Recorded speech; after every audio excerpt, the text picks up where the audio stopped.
When Community Connections started, it was really about helping people with mental illness deinstitutionalized from St. Elizabeth's Hospital. Maxine and Helen wanted to work with mentally ill adults, very marginalized, symptomatic people with psychotic disorders, not the easiest group to work with, and a group that most people weren't interested in working with. It was really a rather incredible personal story, professional story, where two people came together at the right time, with the right idea, with the right kind of energy, and made something special happen. We were 34, 35 years old, and we found ourselves at this big state hospital, St. Elizabeth's. There were lots and lots of people who really didn't need to be there because they weren't receiving any treatment, but it was the only place they felt safe. One patient said to me, "You know, Maxine, they kill people like me out there." And I thought, oh, it's not about the hospital.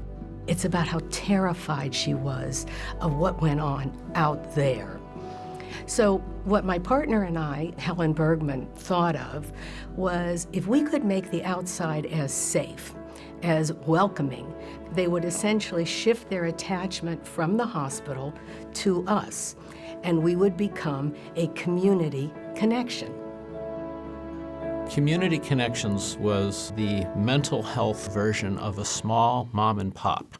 It operated in one townhouse in Southeast DC.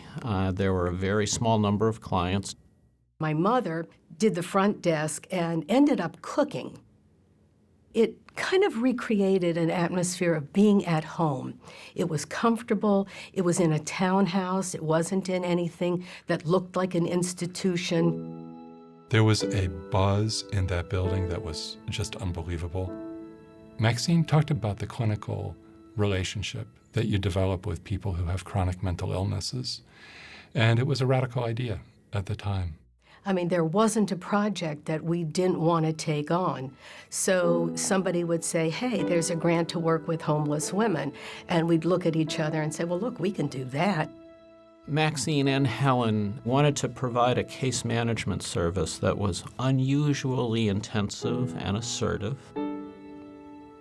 And they also brought a very deep clinical, psychological understanding to the process of that kind of work.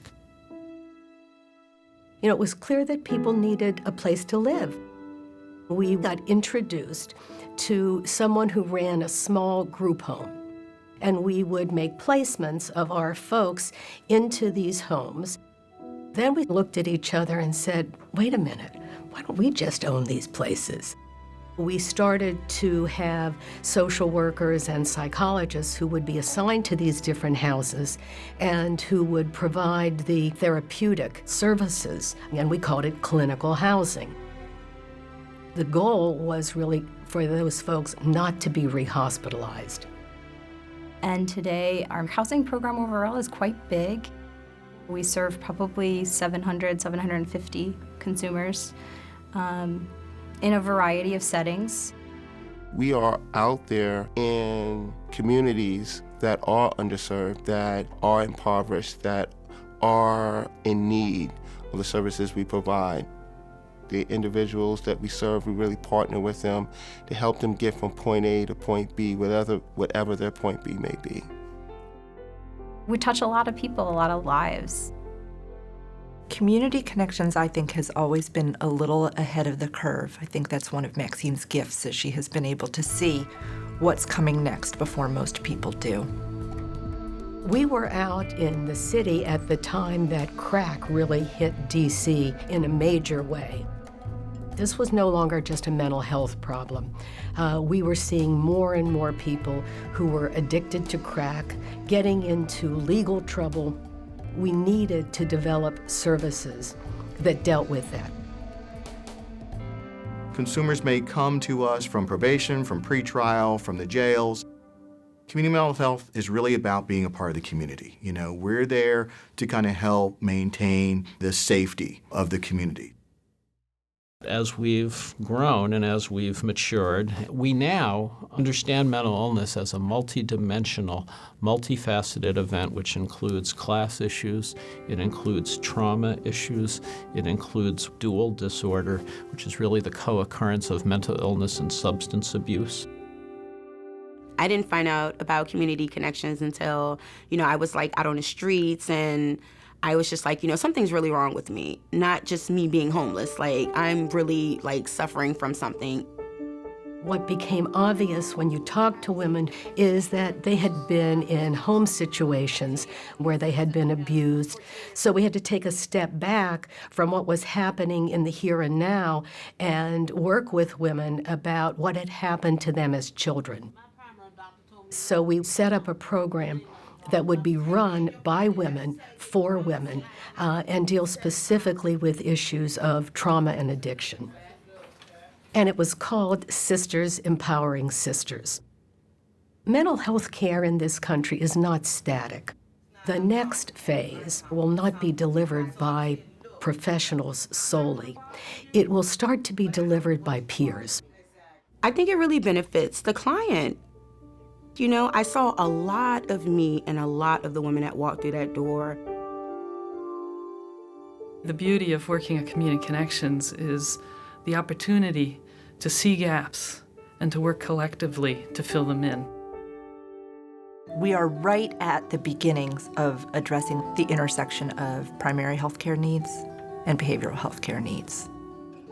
We've just started HIV testing, and so we're figuring out, how do we get women to come in and get tested? How do we make that actually feel like a safe place where they would want to do something that's very difficult to do? Community Connections is a great setting to work on that kind of innovative effort. When you talk to women and you listen to them, you hear that their children matter to them, and they care that their children not replicate the cycle that they've been caught in. So we turned our attention to family groups. It's now grown to be the largest child, adolescent, and family program in the city. People know Community Connections, and that's a wonderful thing. We're working with the kids that have the greatest needs, that are at the highest risk, and we want to work with them intensely. We've seen children and families get better in a way that I don't think we could have ever really imagined. We have a growing group of families that meet and support each other. And I think 10 years from now, it's going to be standard practice to have family support as part of a community-based outpatient clinic.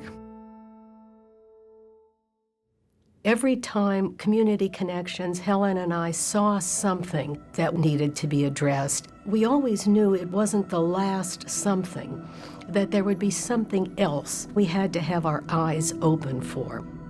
There really were needs that were below the surface, that the more we really opened our eyes, the more we got to understand the problem. That's what pushed us forward. And I think that's a big part of what made us successful.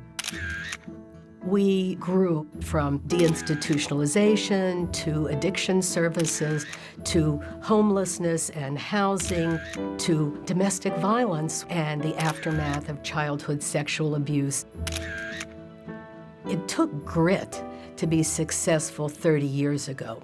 It is going to take technology and a certain kind of understanding of the way the pieces of healthcare fit together to be successful in the next generation.